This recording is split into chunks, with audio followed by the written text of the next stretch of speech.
जय श्री हरि विष्णु जय।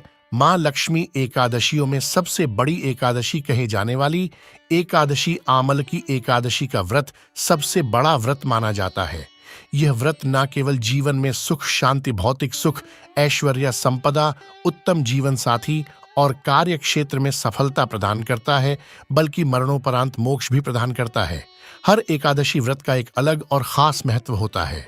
दोस्तों, आज हम आपको बताने जा रहे हैं कि इस बार फाल्गुन माह के शुक्ल पक्ष की आमल की एकादशी अर्थात रंग भरी एकादशी कब रहेगी, आपको एकादशी का व्रत कब करना है तथा एकादशी व्रत खोलने का शुभ समय यानी पारणा का समय कब से कब तक रहेगा तथा रंग भरी आमल की एकादशी में कौन कौन से ऐसे महत्वपूर्ण नियम है जिनका आपको पालन करना है।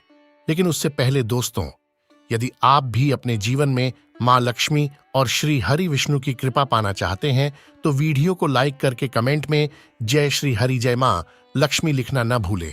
साथ ही चैनल को भी सब्सक्राइब जरूर कर ले। दोस्तों, इस बार की आमल की एकादशी के विषय में हम आपको जानकारी देने जा रहे हैं।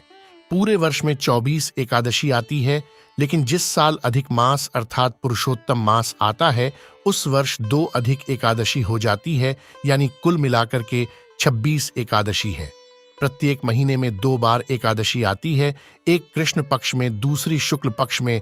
दोनों ही एकादशियों का भिन्न भिन्न महत्व हमारे धर्म ग्रंथों तथा पुराणों में बताया हुआ है। एकादशी का व्रत सबसे बड़ा व्रत माना जाता है तथा भगवान श्री लक्ष्मी नारायण जी का सबसे परम प्रिय व्रत है। एकादशी का व्रत करने से मनुष्यों के कई जन्मों के पाप झड़ से नष्ट हो जाते हैं तथा उनके पुण्य का उदय होता है। जब मनुष्य के जन्म जन्मांतर के पाप नष्ट हो जाते हैं तभी उन्हें सांसारिक तथा भौतिक सुखों की प्राप्ति होती है। दोस्तों, आमल की एकादशी को आंवला एकादशी भी कहते हैं। उस दिन रंग भरी एकादशी भी मनाई जाती है। यह एक ऐसा दिन है जब इस एकादशी को भगवान विष्णु के अलावा भगवान शिव और माता पार्वती की पूजा की जाती है। दोस्तों, हिंदू पंचांग के अनुसार आमल की एकादशी का व्रत फाल्गुन माह के शुक्ल पक्ष की एकादशी तिथि को होता है। उस दिन व्रत रखते हैं और भगवान विष्णु की पूजा करते हैं। हालांकि उस दिन वाराणसी में रंग भरी एकादशी मनाई जाती है, जहां बाबा विश्वनाथ और माता गौरी को पूजा में गुलाल अर्पित किया जाता है। शिव और शक्ति नगर भ्रमण करते हैं। सनातन धर्म में आमल की एकादशी बेहद शुभ मानी गई है। यह पर्व शुक्ल पक्ष के 11वें दिन मनाया जाता है। रंग भरी एकादशी, जिसे आमल की एकादशी के नाम से भी जाना जाता है। ऐसी मान्यता है कि इस दिन विवाह के बाद पहली बार भगवान शिव माता पार्वती को काशी लेकर गए थे और इस दिन भगवान शिव और माता पार्वती की शादी के बाद उनका गौना हुआ था। इस दिन से ही काशी में होली का पर्व आरंभ हो जाता है और अगले 6 दिनों तक चलता है। पद्म पुराण के अनुसार आंवले का वृक्ष भगवान विष्णु को अत्यंत प्रिय होता है। आंवले के वृक्ष में श्री हरि एवं लक्ष्मी जी का वास होता है। इस दिन आंवले का उबटन, आंवले के जल से स्नान, आंवला पूजन, आंवले का भोजन और आंवले का दान करने का विधान है। इस दिन माता अन्नपूर्णा के दर्शन करने का भी महत्व है।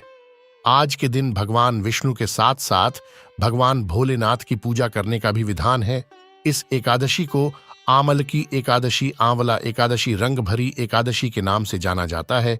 इस एकादशी में भगवान विष्णु के साथ साथ भगवान भोलेनाथ की भी पूजा होती है।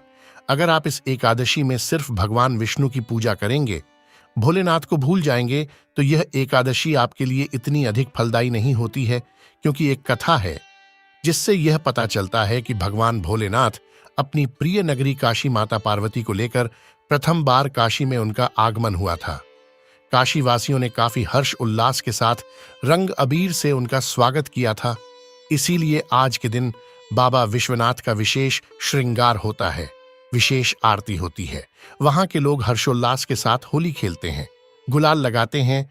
तो इसीलिए आमल की एकादशी के दिन नारायण के साथ साथ शिव की पूजा करने का भी विधान है। शिव की पूजा के पश्चात अबीर और गुलाल भी चढ़ाया जाता है। जैसा कि आप सभी को पता है कि शिव बैरागी है, उनको अबीर, गुलाल, हल्दी, कुमकुम जैसी चीजें नहीं चढ़ाई जाती हैं। पर विशेष पर्वों में जैसे कि रंग भरी एकादशी और आंवला एकादशी है तो बाबा विश्वनाथ को विशेष श्रृंगार किया जाता है। उस श्रृंगार में भस्म के साथ साथ गुलाल अबीर वगैरह भी होती है, तो आप भी घर या मंदिर में आज के दिन शिव शंकर की पूजा जरूर करें, उन्हें रंग अबीर और गुलाल इत्यादि अर्पित करें। इस बात का आप ध्यान रखें। आज के दिन आप अपने वस्त्र पहने भगवान को पीले फल चढ़ाएं। आज के व्रत में जो है आंवले की पूजा होती है, आंवले का भोग लगाया जाता है। आंवला ग्रहण करना भी श्रेष्ठ माना जाता है। तो दोस्तों, आज के दिन आंवले के पेड़ के दर्शन से मोक्ष की प्राप्ति होती है, शारीरिक रोगों से छुटकारा मिलता है और मनोकामना की पूर्ति होती है। तो भगवान विष्णु के मुख से आंवले के वृक्ष की उत्पत्ति हुई थी, इसीलिए आंवले के वृक्ष को देव वृक्ष माना गया है। तो देव वृक्ष आंवले के स्मरण मात्र से बहुत सारी समस्याएं दूर हो जाती, ऐसा शास्त्रों में बताया गया है। तो दोस्तों, आज के दिन आप भगवान विष्णु को आंवले का भोग लगाएं। भगवान शिव जी को शिवलिंग पर आंवले का प्रसाद अर्पित करें। भगवान विष्णु को भी गुलाल अर्पित करें।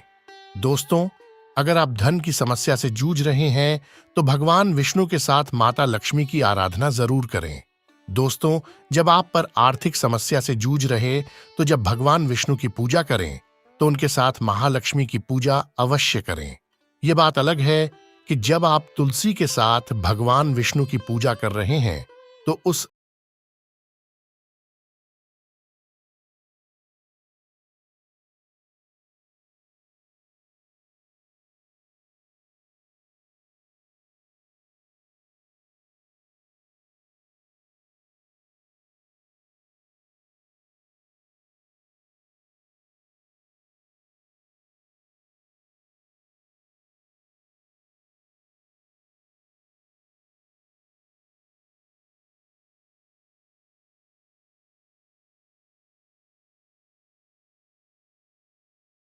है उल्लूक वाहिनी लक्ष्मी, यानी कि जो पैसे आपके घर में आते हैं और वह शीघ्र ही खर्च हो जाते हैं तो उनको कहा जाता है, तो ऐसी लक्ष्मी को उल्लू वाहिनी लक्ष्मी कहा जाता है।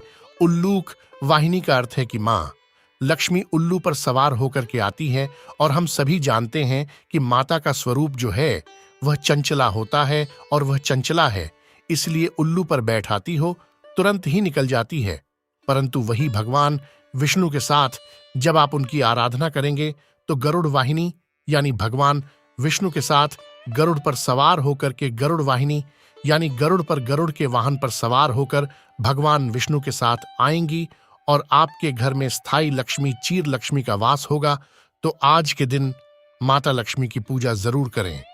आंवले के वृक्ष अगर आप लगा सकते हैं तो आज के दिन आंवले के वृक्ष का रोपण करना बहुत अधिक पुण्य की प्राप्ति कराता है। अगर आप बहुत समय से आर्थिक समस्या से, बीमारियों से, या फिर अगर कोई कामना अधूरी है और आप बहुत तकलीफ में हैं, तो उस कामना को पूर्ण करने के लिए आप आज के दिन किसी मंदिर में आंवले का वृक्ष दान करें, वहां पर आंवले का वृक्ष का रोपण करें। इससे भी आपको बहुत अधिक लाभ की प्राप्ति होगी।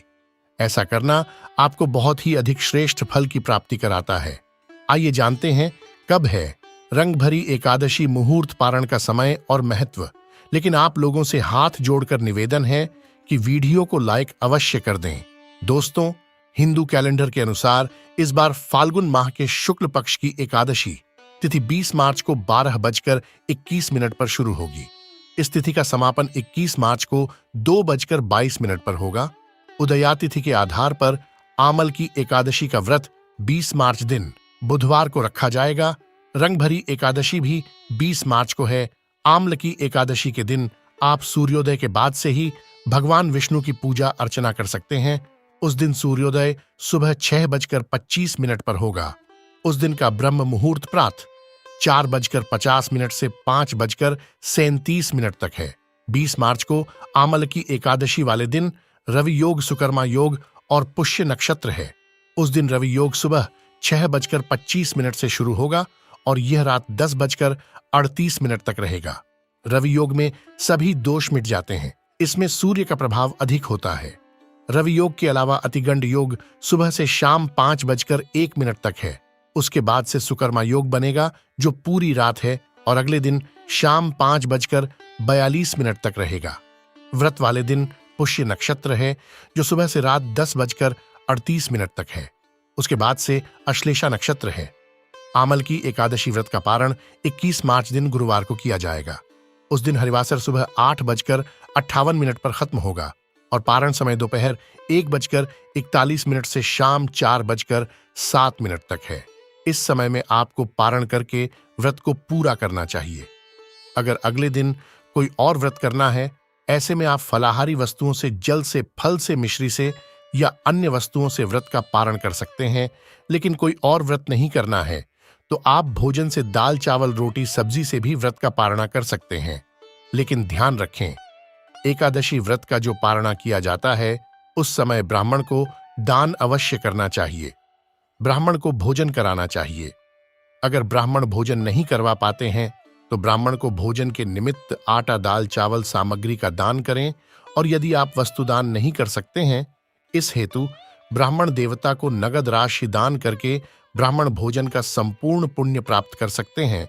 साथ ही ध्यान रखें, एकादशी व्रत का पारणा हमेशा शुद्ध और पवित्र वस्तुओं से ही करना चाहिए। किसी भी परिस्थिति में इस दिन लहसुन, प्याज या कोई भी तामसिक वस्तुओं का जैसे मांस, मदिरा, अंडे के आदि का उपयोग नहीं करना चाहिए। जो भक्त करते हैं उनको द्वादशी तक कुछ महत्वपूर्ण नियमों का पालन करना चाहिए, क्योंकि निरंतर 3 दिनों तक एका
उनको भी एकादशी व्रत अवश्य करना चाहिए।